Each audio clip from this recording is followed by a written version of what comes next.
আপনারা মনে হচ্ছেন কি এটা কি কোনো ঘি?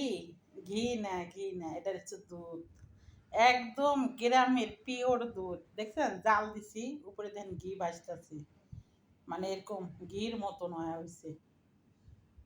কত সুন্দর কালারটা। মানে দুধের স্বর। হ্যাঁ, ঘির মতন। আমার প্রতিদিন রাত্রে ১ গ্লাস দুধ না খেলে পরে আমার ভালো লাগে না। কেমন জানি মনে হয় যে কি জানি খাইনি। তা আমি চেষ্টা করি প্রতিদিন ১ গ্লাস করে দুধ খাওয়ার জন্যে। কারণ ১ গ্লাস করে দুধ খেলে পরে শরীরে এনার্জি ঠিক থাকে। তো আমি প্রতিদিন ঘুমানো গেলে ১ গ্লাস করে দুধ খাই। এই যে দেখছেন দুধ।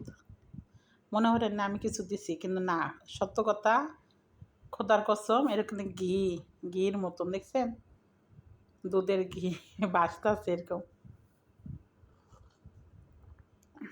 সত্যি অনেক সুস্বাদু। মাত্র গরম করছি তো, জাল দিছি। তা আপনারা অবশ্যই একটু চেষ্টা করবেন, একটু রাত্রে অন্তত, সারাদিনে যদি খান একবার, তবে রাত্রে ১ গ্লাস দুধ খেয়ে ঘুমায় পড়বেন। তাহলে আপনার শরীরের জন্য ভালো, আমি যা মনে করি।